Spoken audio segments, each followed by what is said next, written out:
Hi guys, good morning. Welcome to Umesh sir की tech English class YouTube channel. दोस्तों guys, मैं हूं उमेश पटेल। आज आपको मैं पढ़ाऊंगा कि जो फर्स्ट पर्सन सेकंड पर्सन होता है उसकी चेंज करने के बेसिक कुछ रूल बताएंगे। बिना इस टेबल के आप ना तो कभी भी सिंटेक्स याद तैयार कर सकते हैं जो एरर के संबंधित होती है, तो एरर में भी इसका काम है। एरर आपको अगर तैयार करनी है तो ये बहुत इंपॉर्टेंट चीज है, हाउ टू मेंटेन एरर। और यहाँ पर डायरेक्ट इनडायरेक्ट में तो इसकी जान है, उसके बारे में ट्रांसलेशन में भी इसका बड़ा यूज है दोस्तों। तो मैं आपको उसको ले चलता हूँ और मैं आपको बताना चाहता हूँ वो क्या चीजें हैं दोस्तों। तो आपको आइए हम लिए चलते हैं उसकी ओर। तो जरा देखिए, मेरी भाषा में समझने की कोशिश करें। किसको हम सब्जेक्ट कहते हैं, किसको हम ऑब्जेक्ट कहते हैं, जरा ध्यान सुनिएगा। जिसको पब्लिक सब्जेक्ट कहती है, क्या कहती है दोस्तों? सब्जेक्ट कहती है। और सब्जेक्ट को कैसे हम रिकग्नाइज करते हैं कि सब्जेक्ट ही है? यदि हु मीन कौन किसने का उत्तर दे दे मांगने पर तो जान जाओ वही हमारा सब्जेक्ट है। जिसे मैं अपनी भाषा में 100 रुपया कहता हूं, जो कि डायरेक्ट इनडायरेक्ट में आपको जरूरत पड़ेगी तो वहां पे आपको काम देगा दोस्तों। तो सब्जेक्ट को पहचानने के लिए क्या तरीका है? कौन किसने का उत्तर दे दे उसे सब्जेक्ट कहते हैं। मैं अपनी कौन किसने का उत्तर दे दे वही सब्जेक्ट होता है। और पता है उसी को मैं अपनी भाषा में 100 रुपया कहता हूँ। सब्जेक्ट कौन कौन होते हैं जरा देखिएगा। डॉट डॉट बडी हो, डॉट डॉट वन हो, एक लड़के का नाम हो, यानी शुरुआत में एक लड़के का नाम हो या एक लड़का हो तो उसको उसके बारे में यहाँ पे चर्चा होनी है, वही हमारा सब्जेक्ट होता है। और वो वर्ब के जब फुल स्टॉप हो, सब्जेक्ट से चलते चलते फुल स्टॉप पे कोई क्वेश्चन खत्म हो तो वर्ब के बाईं ओर होने चाहिए, वो हमारे क्या होंगे? सब्जेक्ट हो जाएंगे। यहाँ पे एक लड़की हो या एक लड़की का नाम हो तो वो सी होगा दोस्तों। और उसके बाद अकेला वन होगा, ये हमारे सब्जेक्ट के अंतर्गत आते हैं। डॉट डॉट थिंग हो, एक जानवर एक बेजान हो और वर्ब के बाईं ओर आए तो इसे बोलते हैं सिंगुलर, यानी नो डाउट, यानी कोई शंका ना हो तो वो हमारी एक वचन होती है। तो ये हमारे क्या हो गए? सब्जेक्ट हो गए। इसी कड़ी में हम आपको ऑब्जेक्ट फिर सब्जेक्ट के बारे में बताना चाहते हैं कि वी हो, यू हो, ये हमारे क्या होती है? वर्ब के बाईं ओर आए तो सब्जेक्ट होते हैं। दो बॉयज हों या दो लोगों के नाम हो, दो गर्ल्स के नाम हो तो उनको क्या मानते हैं? दे मानते हैं दोस्तों। ये हमारा प्लूरल में आता है, डाउट होता है, इसमें शंकाएं होती है, इसलिए इसको प्लूरल माना जाता है। आई है और दाऊ है। दाऊ बहुत कम मिलता है लेकिन दाऊ के बारे में आपको जानना होगा और इसकी जरूरत है। यहाँ पे इस टेबल को आपको याद करना पड़ेगा। तो ये आपके किसके बारे में जाना दोस्तों? आपने सब्जेक्ट के बारे में जान लिया। फिर मैं आपको ले चलता हूँ ऑब्जेक्ट कैसे जानते हैं, ऑब्जेक्ट के बारे में बताना चाहता हूँ। जिसको लोग दुनिया ऑब्जेक्ट कहती है उसको कैसे जानते हैं? उसको इंग्लिश में पहचानने की खातिर होम का आंसर अगर मिल जाए तो जान जाओ कि वही हमारा ऑब्जेक्ट है। किसे किसको का उत्तर दे तो जान जाए कि हमारा वही उत्तर है। जैसे मैं बता दूं कि कौन आ रहा है तो मम्मी आ रही है। फटाक से मिल गया, कौन आ रहा है? मम्मी आ रही, पापा आ रहे, भैया आ रहे, तो ये आपके सब्जेक्ट हो गए। मैं आ रहा हूँ, आप आ रहे हैं, वे आ रहे हैं, दे तो ये सारी चीजें हो जाएगी। लेकिन किसे बुलाया जा रहा है? किसे बुलाया जा रहा है? मम्मी बुलाया जा रहा है। कौन बुला रहा है? पापा बुला रहे हैं। तो जब किसे का उत्तर दे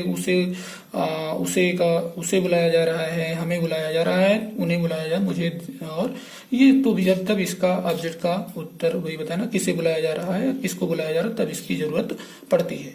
तो लड़के का जो ऑब्जेक्ट होता है हिम होता है, लड़की का ऑब्जेक्ट हर होता है। वन का अगर हमारा सब्जेक्ट अकेला वन है तो उसका ऑब्जेक्ट वन होता है। जानवर बेजान है एक तो इट होता है।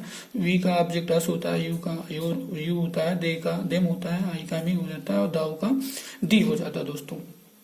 तो हमने बताया कि ऑब्जेक्ट को कैसे पहचानते हैं। उसी ऑब्जेक्ट को मैं अपनी भाषा में 50 रुपीज कहता हूँ, 50 रुपए कहते हैं दोस्तों। इसको आपको समझना पड़ेगा, बहुत दमदार चीज है। फिर आइए देखते हैं, इसमें ज्यादा समझने की कोशिश करते हैं। मैंने इसकी बात कर ली, इसकी बात करना चाहेंगे कि 25 यानी पजेसिव एडजेक्टिव किसे कहते हैं? पजेसिव एडजेक्टिव या मेरी भाषा में 25 रुपए, 25 रुपए से जुड़ा हुआ नाउन होता है, तभी हम जान जाते हैं कि वो हमारा पजेसिव एडजेक्टिव है। हाँ, हिंदी में किसका किसकी का किसका किसकी किसके का उत्तर दे और इंग्लिश में जानने के लिए हुज का उत्तर दे। जो हुज का उत्तर देगा वही हमारा क्या हो जाएगा? पजेसिव एडजेक्टिव हो जाएगा। जहां पे मैं आपको उसके बारे में आइए आपको समझाना भी चाहेंगे। जरा देखिएगा, ये लिखा हो दोस्तों, ये मेरी साधारणतया, ये मेरी पत्नी है, ये मेरी पत्नी है। तो आपको पता है कि इधर ये पजेसिव यानी हिंदी में पजेसिव एडजेक्टिव है और जिसे संबंध कारक कहते हैं, ये संबंध कारक उसके बाद नाउन है, तो इसका मतलब वो संबंध कारक है, ये नाउन है। इसको ट्रांसलेट करेंगे साधारण सी भाषा में, कोई नॉर्मल सी भाषा, तो दिस इज माई वाइफ हो जाएगा। इसी को मैंने क्या माना है, 25 हो जाएगा, तो यहाँ पे माई वाइफ हो जाएगा, और his wife, her wife, one's wife, our wife, your wife, their wife, thy wife, ऐसे करके हो जाएगा। तो यहाँ पे ये सब चीजें हम पेस्ट कर देंगे तो हमारा काम हो जाएगा। यानी यहाँ पे अगर हम इन सबको रख देंगे, इन्हीं सबको अगर यहाँ पे हम क्या करेंगे, पेस्ट कर दें, इसके सब वाइफ के wife wife wife wife wife wife यहाँ लिख दें, तो हमारा क्या हो जाएगा, पजेसिव एडजेक्टिव हो जाएगा। पजेसिव एडजेक्टिव जुड़ा हुआ क्या हो, नाउन। और कैसे जानेंगे भाई, किसकी पत्नी, मेरी पत्नी, किसकी पत्नी, उसकी पत्नी, किसकी पत्नी, तो हमारी पत्नी, किसकी पत्नी, आपकी पत्नी, किसकी पत्नी, तो ये हो जाएगा। जैसे किसका किसी को उत्तर मिलेगा तो जान जाएंगे कि क्या है, ये हमारा पजेसिव एडजेक्टिव है दोस्तों। तो इस कड़ी में आप जान चुके हैं कैसे हम जानेंगे पजेसिव एडजेक्टिव के बारे में, और हम आपको अब आगे ले चल सकते हैं पजेसिव प्रोनाउन किसे कहते हैं। वैसे पजेसिव एडजेक्टिव मैंने 25 रुपए माना था। अब आइए हम पजेसिव प्रोनाउन के बारे में बता दें। पजेसिव प्रोनाउन कैसे जानते हैं कि ये पजेसिव प्रोनाउन है, तो इसके बारे में जरा देखते हैं दोस्तों। इसको आपको याद करना पड़ेगा, बिल्कुल बहुत ही इंपॉर्टेंट है। बिना इसके आप ना तो कभी सेंटेक्स तैयार कर सकते हैं, और ना ही आप जो है दोस्तों ट्रांसलेशन सीख सकते हैं। डायरेक्ट इनडायरेक्ट तो बिल्कुल नहीं सीख सकते बिना इसके, ये मंत्र है। तो आइए हम पजेसिव प्रोनाउन के बारे में, जो कि बुकों में नहीं लिखा होता है, मैं आपको बताना चाहता हूँ। पजेसिव प्रोनाउन से जुड़ा हुआ नाउन नहीं होता है, और मतलब अकेला होता है, तो जब जाइए कि पजेसिव प्रोनाउन है, जिसको हम अपनी भाषा में 20 रुपए मानते हैं। वो आगे चल के आपको जब हम लोग डायरेक्ट इनडायरेक्ट को विधि विस्तार से पढ़ेंगे, जो कि 30 नंबर लाने हैं, 25 नंबर सीजल में लाने हैं, कोई क्वेश्चन मिस ना हो, माइनस मार्केंगे, तो वहां पे हमें जरूरत पड़ेगी दोस्तों। तो आइए देखते हैं। ही का जो पजेसिव प्रोनाउन होता है हिज होता है, सी का पजेसिव प्रोनाउन हर्ष होता है, वन का अकेला वन हो तो उसका वंश होता है, और वैसे इसकी जानवर बेजान का एड्स होगा, लेकिन कभी ये अधिकार जनाते नहीं, इसलिए इसका यूज नहीं होता है। वी का आवर्स होता है पजेसिव प्रोनाउन, यू का पजेसिव प्रोनाउन योर्स होता है, दे का पजेसिव प्रोनाउन देयर्स होता है, आई का पजेसिव प्रोनाउन माइन होता है, और दाउ का पजेसिव प्रोनाउन दाइन होता है दोस्तों। कैसे, आइए यहाँ देख लेते हैं। यहाँ जानने की कोशिश करते हैं ये कैसे यूज होता है। बल देते हुए मतलब जोरदार तरीके से, जैसे देखिए यह मेरी ही है, मतलब लड़का कहता है कि यह मेरी ही पत्नी है, किसी और की नहीं है। वो पूरी तरीके से, भाई कोई उसको गुस्सा दिला देता है तो अपना अधिकार जनाता है कि भैया देखो यह मेरी है, किसी और की नहीं, नहीं तो खींच के तमाचा हम जड़ दें। तो यहाँ पे आपको जड़ना नहीं है, हमें समझना है कि यहाँ पे बता रहा है कि पूरा पूरा अधिकार जनाता है कि ये मेरी ही है, किसी और की पत्नी नहीं है। अगर तुम्हें शंका है तो भी देखो हम इसको प्रूव करके दिखा सकते हैं। तो ऐसा कुछ कहता है तो उसके पास प्रूफ है। तो यहाँ पे जो आंसर आएगा, यहाँ पे देखिए नाउन नहीं है, हिंदी में भी नहीं है, तो इंग्लिश में हम नाउन नहीं लिखेंगे, अकेला ही लिखें, दिस इज माइन हो जाएगा। तो पजेसिव प्रोनाउन क्या होता है, सदा अकेला होता है। ये जोरदार तरीके से, मतलब एक पेथाइज वाक्य होते हैं उनमें इसका यूज होता है। अथवा कहता है दिस वाइफ इज माइन, मतलब ये पत्नी मेरी ही है, किसी और की नहीं है, अपना पूरा पूरा अधिकार जनाता है, और उसको किसी कोई तैस में ला देता है, उस पे कोई शंका करता है, तब ऐसा वो कहता है दोस्तों। तो मैं आपको बताना चाह रहा था कि यहाँ पे तो इस सदा क्या लिखेंगे, आपको पता हो चुका है कि यहाँ पे हिज होगा, हर्ष होगा, वंश होगा, तो ये अकेले सदा लिखे जाएंगे इस तरीके से। तो इसका मतलब हिज हो जाएगा, मतलब ये पत्नी उसकी, ये उसकी ही है, और हर्ष हो जाएगा तो भी ये उसकी ही है, और यहाँ पे वंश हो जाएगा तो हम लोगों की है, और अगर यहाँ पे अवर्स हो जाएगा तो हमारी ही है, किसी और की नहीं है, योर्स हो जाएगा तुम्हारी है, किसी और की नहीं, देयर्स हो जाए तो उनकी है, किसी और की नहीं, माइन का पता ही चल चुका, और दाई मतलब तेरी है और किसी और की नहीं है दोस्तों। इस कड़ी में इसके बारे में हमने जाना सीखा। एक बात मैं और बताना चाहता हूँ, बहुत इंपॉर्टेंट दोस्तों, आइए उसके बारे में आपको बताना चाहेंगे, तो आइए उसको देखें। तो दोस्तों पजेसिव प्रोनाउन के बारे में समझते हैं।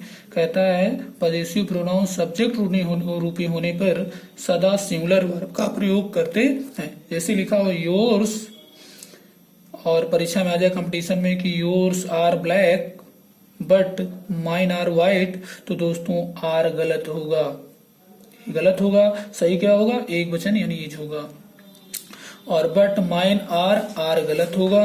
सही क्या होगा दोस्तों, इज यानी एक वाला ही सही होगा। तो जब कभी भी परीक्षा में आ जाए तो इस बात का आपको ध्यान देना होगा कि सदा ये एक वचन होता है कि योर्स इज ब्लैक सही होगा, बट माइन इज व्हाइट सही होगा। अगर यहाँ पे प्लूरल कर दिया जाए तो दोस्तों गलत हो जाएगा। इस बात को आपको समझना होगा, बहुत इंपॉर्टेंट चीज है जो मैंने आपको बताई समझाई। देख लीजिएगा कि अगर यहाँ पे योर्स आर लिख दिया जाए तो गलत, इज ही सही होगा यानी योर्स एक होता है क्योंकि ये 20 है, अकेला है। तो कोई राधा की सहेली कहती है राधा से कि जो तुम्हारे है ना वो काले हैं, और लेकिन जो मेरे है ना, जो हमरे हैं वो कैसे हैं, सफेद हैं, मतलब गोरे गोरे हैं, और तुम्हारे जो है वो सांवले हैं। तो ये सब सारी चीजें हैं। तो बट माइन इज व्हाइट हो जाएगा, आर का लगाना वर्जित है। इसको आपको समझना पड़ेगा दोस्तों, जो कि बहुत ही इम्पोर्टेंट चीज है जो मैं आपको समझाने की कोशिश कर रहा हूं। और इसे आपको बिना याद करे आप कुछ कर नहीं सकते हैं। तो आइए चलते हैं। ही का क्या होता है दोस्तों, हिमसेल्फ होता है। सी का क्या होता है, हरसेल्फ होता है। और वन, अकेला वन का वन सेल्फ होता है। इट का इट सेल्फ होता है। पी का रिफ्लेक्सिव प्रोनाउन आवर सेल्वेज होता है। और यू का रिफ्लेक्सिव प्रोनाउन दो है, योर सेल्फ होता है और योर सेल्वेज होता है। दे का रिफ्लेक्सिव प्रोनाउन देम सेल्वेज होता है। आई का रिफ्लेक्सिव प्रोनाउन माई सेल्फ होता है। और दाऊ का रिफ्लेक्सिव प्रोनाउन दाई सेल्फ होता है दोस्तों, जिसे मैं अपनी भाषा में 10 रुपया मानता हूँ। सेल्फ या सेल्वेज को आपको लेट करना होगा कि ये सारी चीजें दोस्तों जाननी पड़ेगी।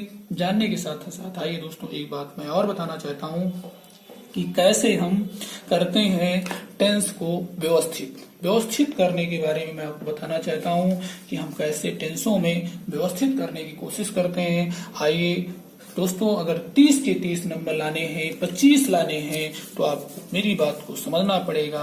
आइए मैं आपको, और वहां पे टेंस का इशारा करेगा, जैसे टेंस का इशारा करेगा कहाँ कहाँ आप गलतियां कर सकते हैं, आइए मैं उसके बारे में चर्चा करूं। चलिए देखते हैं दोस्तों क्या है वो, कि अगर चलते चलते सब्जेक्ट हमारा डाट डाट बटी डाट डाट वन मिल गया, तो एक लड़का मिल गया तो उसको ही मानेंगे।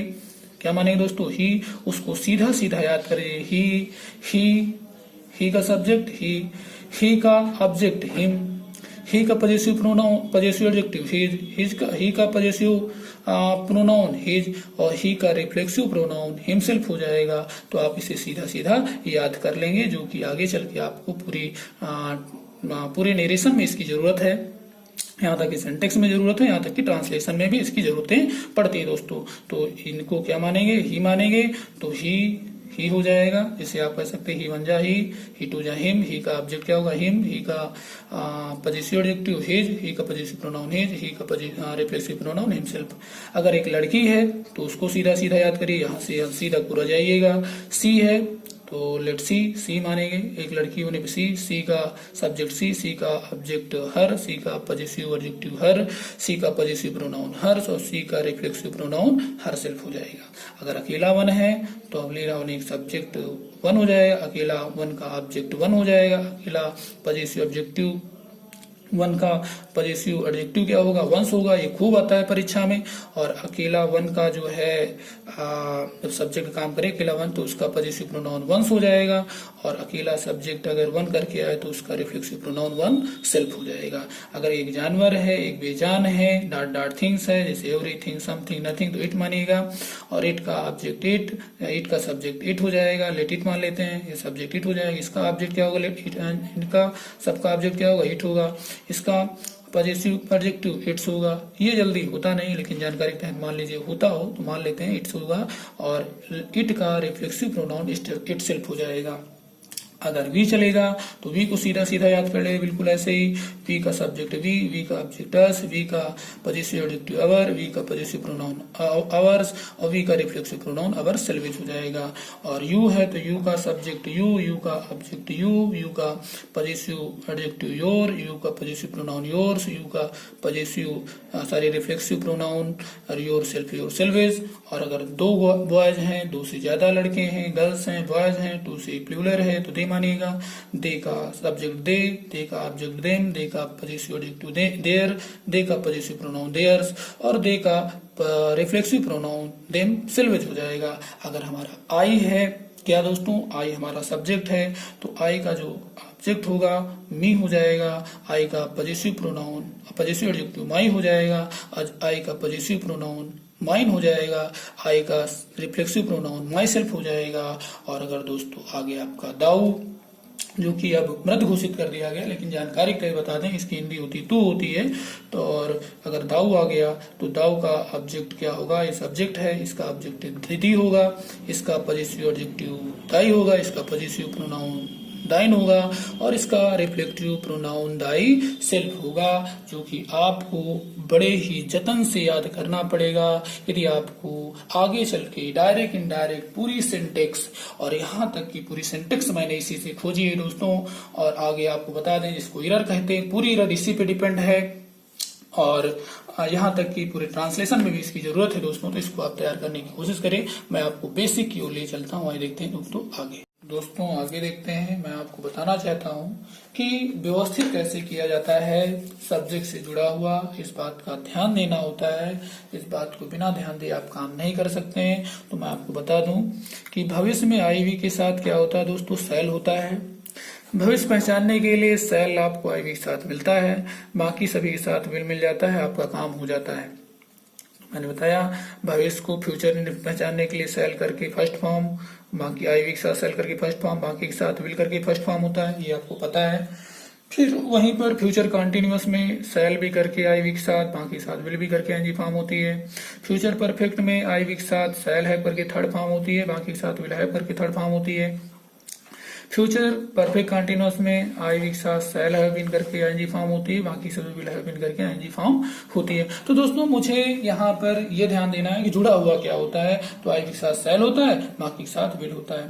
फिर कहता है सब्जेक्ट से जुड़ा हुआ ध्यान देना होता है। इन सभी के साथ सब्जेक्ट से जुड़ा हुआ ध्यान देना होता है। अगर आप इनको ध्यान देते हैं तो आपका भविष्य पूरा हो जाता है। लेकिन आगे देखते हैं दोस्तों, और मॉडल वर्ब सबके साथ लगती हैं। वहां पे ना एक से मतलब है, ना बहुत से मतलब है, ना सिंगुलर से मतलब, ना प्लूरल से। आपका सबके साथ मॉडल वर्ब अप्लाई कर देनी है। जैसे वुड है तो सबके साथ लगेगी, शुड है तो सबके साथ लगेगी, मे है तो सबके साथ लगेगी, यानी इस तरीके से हैड है तो सबके साथ लगेगी दोस्तों, मे है तो सबके साथ लगेगी, माइट है सबके साथ लगेगी, कुड है सबके साथ लगेगी, मस्ट है सबके साथ लगेगी, आर टू है सबके साथ लगेगी, कैन है सबके साथ लगेगी। मतलब वहां पर आपको सब्जेक्ट से जुड़ा हुआ एक वचन बहुवचन से कोई मतलब नहीं है दोस्तों। तो गलत और सही कैसे हो सकता है, कहां पे आपको ध्यान देना है, आइए वो इंपॉर्टेंट चीजों की मैं बारे में बात करूं, वो कौन सी चीजें हैं दोस्तों, आइए उसको हम जज करते हैं, देखते हैं वो क्या है। इसको समझना है दोस्तों। ये चीजें गलतियां कर देते हैं लोग। एक वचन में क्या होना चाहिए, बहुवचन में, जो इंपॉर्टेंट उनको देखते हैं। अगर दोस्तों कहता है कि एक मनुष्य, यानी सबको हम क्या कहते हैं, A dot dot B dot dot one, एक लड़का एक लड़की अकेला वन डॉट डॉट थिंग्स, एक जन और एक बेजान हो, सिंगुलर हो, इतने लोग अगर आ जाएं तो आपको इससे जुड़ा हुआ अगर आर का इशारा करता है तो आपको ये दो है और एक का देना है। इच क्या है हमारा एक, तो जब एक लोग हैं तो आर क्यों दे देंगे। अगर हम घर से चले जा रहे हैं तो कितने लोग, एक लोग जा रहे हैं, तो क्या रास्ते में किराया धोखा देंगे दोस्तों, नहीं देंगे। मान लीजिए मेरी मम्मी ने भेजा कि जाओ बच्चा आप आन लाओ जाए, तो हम अकेले जाते रहे, नब्बे ससुराली पहुंचे, वहां कितने लोग रहे दोस्तों, वहां पहुंचे अकेले पहुंचे, तो किराया रास्ता में कितने देना, एक दिया। और अगर आर देंगे तो क्या होगा, गलत होगा।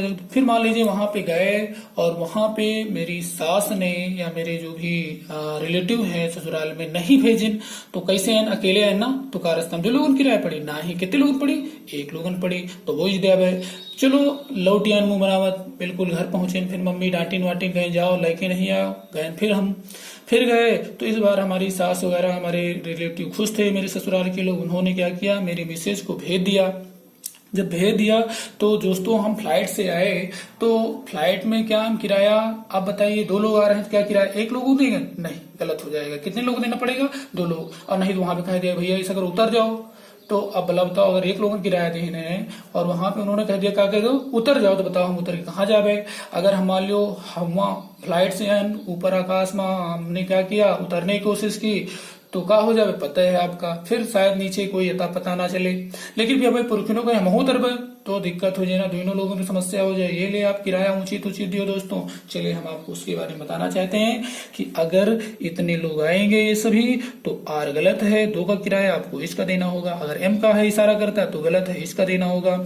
अगर वर का इशारा करता है तो गलत है, वाच का देना होगा। अगर हैव का इशारा करता है, ही के साथ हैव नहीं सुना है, सेंटेक्स में ध्यान देना होता है। हैव गलत क्या हो जाएगा, हैज हो जाएगा। तो इस बात को ध्यान देना है, सेंटेक्स में, नरेशन में, ट्रांसलेशन में इन बातों को ध्यान देना होता है। दूसरी चीज, सेकंड फॉर्म सबके साथ लगती है। जहां गलतियां होगी मैंने बता दिया। भविष्य के बारे में आप जान ही चुके हैं, इसके बारे में भी हम थोड़ी देर बाद चर्चा कर लेंगे। तो चलिए देखते हैं दोस्तों, आपको बता दें, इसकी बात करें तो इसके बारे में हमारी चर्चा। तो दोस्तों बात काय की थी, सेकंड फॉर्म की थी। तो मैंने आपसे बताया सेकंड फॉर्म सबके साथ लगती है। तो सेकंड फॉर्म सबके साथ लगती है, चाहे वो रोड सबके साथ लिखा जाए, गेव सबके साथ लिखा जाए, ड्रिंक सबके साथ लिखा जाए, हैड सबके साथ लिखा जाएगा, हैड भी सबके साथ लिखा जाएगा। और आपको भविष्य के बारे में बताया विकसात साल, बाकी सबके साथ भी लगता है दोस्तों। तो ये बात हो गई। केवल भूत में एक जगह तकलीफ होगी, मैंने बता दिया कि अगर एक लोग चलेंगे इतने लोग तो वर गलत बाज। ये बस इतना ही है, आपको समझना है। सबसे ज्यादा आपको प्रेजेंट में ही खलता है, जो मैंने प्रेजेंट में बता दिया कि अगर एक लोग चलेंगे तो आपका आर गलत इस सही, एम गलत इस सही और हैव गलत है सही। इसके बारे में थोड़ा समझिए, जो तो काफी टेक्निकल है। इसके बारे में आपको बता दूं, जरा देखिएगा कि अगर आपको बता देते हैं कि अगर चलते चलते कहीं पर ही राइट मिल जाए तो ना तो दोस्तों ये भविष्य है, ना तो ये हमारा क्या है, ना भविष्य है, ना पास्ट है। तो इसका मतलब वर्तमान है, और वर्तमान में ना तो इजेमार का इशारा किया है, ना हैज हैव का इशारा किया है। मतलब ये प्रेजेंट इंडेफिनिट है, और प्रेजेंट इंडेफिनिट में एक मनुष्य से जुड़ा हुआ कौन सी फॉर्म होती है, पांचवी फॉर्म। आपने क्या लगा रखा है पहली, तो गलत हो जाएगा। सही क्या होगा, ही राइट्स होगा। ये हमारा ओके हो जाएगा दोस्तों। तो यहाँ पे आगे देखते हैं। तो मम्मी जाती, मम्मी गो नहीं सही होगा, मम्मी गोजी सही होगा। वह जाता है, ही गो गलत होगा, ही गोज ही सही होगा। तो यही प्रकार यहाँ पे वह लिखता है तो ही राइट गलत होगा, ही राइट्स ही सही होगा। ये बात को आपको ध्यान से समझना है, बड़ी चतुराई पूर्वक आपको काम करना है। देखिए वहां पे सी सेंड लिखा है दोस्तों, या तो ना तो ये पास्ट है, ना तो ये मतलब यानी कि पास्ट है, पास्ट के भी नहीं है, सेकंड फॉर्म लगी नहीं है, तो इसका पास्ट है नहीं। फिर आपको देखना है कि दोस्तों इसको बड़े ध्यान देखना होता है, बहुत ही इंपॉर्टेंट चीज है। और ना ही दोस्तों आपको पता है कि भविष्य है। मैंने बारीकी नजर रखी है, क्योंकि एसएससी सीजल जैसे एसएससी स्टेनोग्राफर को जब मैंने काफी पेपरों को दिया, उसमें जो शार्ट कट निकला उसके पढ़ने के बाद, और मैंने भी जूनियर हिंदी ट्रांसलेटर के पेपर क्वालिफाई किए, प्री मेंस कॉलेज आपने भी क्वालिफाई किया होगा, और हमारे समाज में बहुत सारे बच्चों ने अच्छे अच्छे मार्क्स लाए हैं। तो उनको आपको देखना है, जिन्होंने इंग्लिश में 185 200 में मेंस में लाए हैं, और काफी बच्चों ने अचीवमेंट किया है। तो आपको भी अचीवमेंट करना है, पूरे मार्क्स लाने। तो इस बात को समझना है। यहाँ पे क्या हो जाएगा दोस्तों, सी सेंड गलत होगा। ना तो ये पास्ट है, ना ये फ्यूचर है, तो इसका मतलब वर्तमान है। वर्तमान में ना तो इजेमार का इशारा किया है, ना इसने यानी कि हैज हैव का इशारा किया, मतलब ये प्रेजेंट डेफिनेट। प्रेजेंट डेफिनेट है, आपको किस लगा लेना है। जब कोई नहीं है उनमें से तो प्रेजेंट डेफिनेट होगा, और प्रेजेंट डेफिनेट एक मनुष्य के साथ पहली फॉर्म गलत होती है, तो क्या हो जाएगा, सेंस हमारा ही सही होगा। सेंस क्या होगा, क्या हमारा सही होगा दोस्तों, सेंस ही हमारा सही होगा, ये हमारा राइट होगा, और सेंट हमारा गलत हो जाएगा। तो वह भेजती है तो सी सेंड गलत, सी सेंड सी होगा। तो इस कड़ी में हमने क्या देखा कि हमने ये देख लिया कि एक मनुष्य जुड़ा हुआ पांचवी फॉर्म, जब सभी आपको बता दिए, जब उनमें से नहीं मिलेगा तब ये रूल आपको अप्लाई करना है दोस्तों। आइए चलते हैं, हम आपको आगे लिए चलते हैं, प्लूरल की ओर दिखाते हैं। प्लूरल में क्या देखना है जरा देखिएगा। प्लूरल बताता है कि अगर चलते चलते आपको क्या मिल जाता है, जरा ध्यान सुनिएगा। अगर 2 लोग हो जाएंगे, वी मिल जाए, तो वी से जुड़ा हुआ इस गलत, यानी हम चले 2 लोग, एक लोगों का गलत हो जाएगा, आर देना पड़ेगा। वी यू 2 से ज्यादा नाम हो तो आपको प्लूरल होता है। प्लूरल के साथ अगर 2 लोग चले तो इसका इशारा करे तो गलत होगा, आर से ही होगा। एम का इशारा करे गलत होगा, आर से ही होगा। और अगर ये 2 लोग सभी चले 2 लोग तो वाज गलत होगा, क्योंकि एक लोगों ने दिया तो वर सही होगा, और हैज का दिया तो हैव सही होगा दोस्तों। सेकंड फॉर्म मैंने बता दी सबके साथ लगती है, यहाँ पे आपको नो प्रॉब्लम, सबके साथ सेकंड फॉर्म लगती है, कोई दिक्कत नहीं। दिक्कत कहाँ पे, भविष्य आपको पता है कि आई के साथ सेल, बाकी के साथ विल, तो वो आसान तरीका है। कठिन कहाँ है, आइए उसको देखते हैं। तो इसकी बात हो गई, तो आइए मैं प्लूरल की बात करता हुआ आगे निकलता हूँ। थोड़ा देखिएगा, इसमें यहाँ पे दिक्कत हो सकती है कि भाई ना तो ये आपका लिखा हुआ दे राइट्स, दोस्तों ना तो ये आपका कौन सा है, आपको ना तो ये भविष्य दिखता है, ना ही ये आपको मालूम है कि ना तो ये पास्ट दिखता है यानी वर्तमान की नजर आ रहा है। तो वर्तमान में क्या एक मन से जुड़ा पश्चिमी फॉर्म होती है दोस्तों, गलत होता है। ना तो ये मार का इशारा करता है ना हैजैब का इशारा करता है, मतलब साफ है। हमने गेस लगा दिया, ना मॉडल वर्ब है तो हमने गेस लगा लिया कि ये प्लूरल है। प्लूरल में दो मनुष्य से जुड़ा कौन सी फॉर्म होती है, पहली फॉर्म, इसलिए पश्चिमी गलत, पहली सही होती है। तो इसलिए दे आया है तो हमने क्या किया, दे राइट हो जाएगा। वे लिखते हैं दे राइट्स नहीं होगा, दे राइट होगा। जब सभी नहीं लगे तो हम गेस लगाएंगे कि प्रेजेंट इंडेफिनिट का प्लूरल का वाक्य है। आगे देखते हैं, हम भेजते हैं तो क्या वी सेंड्स गलत होता है, भाई गलत होता है दोस्तों। तो हमें क्या करना पड़ेगा, हमें करना पड़ेगा कि ये रूल है जब तब जान लेना हो कि यानी जब जेमार का इशारा नहीं, हैजैब का इशारा नहीं, मॉडल वर्ब का इशारा नहीं, विल सेल का इशारा नहीं, पास्ट का इशारा नहीं, तो इसका मतलब यही वाला है। इंडेफिनिट तुरंत जान जाएंगे कि हम प्रेजेंट इंडेफिनिट और का एक वचन बहुवचन ही समझने की कोशिश कर रहे हैं, जो कि काफी कठिन होते हैं, बच्चों को बहुत परेशान करते हैं ये। तो यहाँ पे क्या सही होगा, वी सेंड ही सही होगा दोस्तों। इस कड़ी में आपको इसको देखा कैसे हम व्यवस्थित कर सकते हैं। व्यवस्थित करने के बारे में आपने बढ़िया चतुराई से सीख लिया कि सेंड से गलत और वी सेंड हो जाए। जैसे मम्मी वे जाते हैं तो दे गोज गलत, दे गो सही होगा, और मैं जाता हूं तो आई गोज गलत, आई गोज ही सही होगा। तो वो आपको फटाक से जज कर लेना होगा। और आइए देखते हैं आगे, अगर आई के साथ दोस्तों इच का इशारा गलता है तो गलत, एम सही होगा। आई के साथ आर का इशारा करे तो एम सही होगा वर्तमान में। आई के साथ वर का इशारा करे तो वाज सही होगा। आई के साथ हैज का इशारा करे तो हैव सही होगा। और इसी कड़ी में आई के साथ अगर मैं जाता हूं, आई गोज कर दिया जाए तो गलत होगा, आई गो ही सही होगा दोस्तों। तो ये बात आपको समझनी पड़ेगी। सेकंड फॉर्म सबके साथ लगती, चाहे बता दिए, वहां पे कोई दिक्कत है नहीं। सेकंड फॉर्म सबके साथ लगेगी, मॉडल और सबके साथ से लगेगी। और उसकी कड़ी में आई के साथ सेल बता ही दिया है, बाकी साथ विल। और आई दाव के बारे में बता दें कि दाव के साथ इज गलत, बहुत इंपॉर्टेंट चीज आपके सामने आ रही है, इसको संभालिए। दाव के साथ इज गलत, ART सही। दाव के साथ एम गलत, ART सही। दाव के साथ आर गलत, आर्ट सही। और आपको ये भी बताना चाहते हैं कि ये जान लीजिएगा कि जो हमारा दाव के साथ ART सदा फिक्स है, जिस प्रकार से आई के साथ एम फिक्स होता है, जैसे यहाँ देख सकते हैं कि आई के साथ इस गलत एम सही, आई के साथ आर गलत एम सही, उसी प्रकार से यहाँ पर दाव के साथ इस गलत, आर गलत, एम गलत, सही क्या होता है दोस्तों, आर्ट सही होता है। इसको आपको समझना पड़ेगा, बहुत इंपॉर्टेंट चीज है। तो इस तरीके से व्यवस्थित करने का रूल दोस्तों ओके हो जाता है। आप इसको ध्यान से समझ चुके होंगे, बहुत इंपॉर्टेंट चीज जो कि बहुत तकनीकी दृष्टि से हमने आपको सिखाने की कोशिश की, और आप भी इसे अच्छे से कोशिश करें। Best of luck. Okay bye दोस्तों, तैयार कर लें, इसे तैयार करते ही आपका काम हो जाएगा दोस्तों। वीडियो को ज्यादा से ज्यादा लाइक और शेयर करिए, चैनल को सब्सक्राइब कर लें, बेल आइकन दबा लें दोस्तों। और आइए, ओके, बेस्ट ऑफ लक दोस्तों।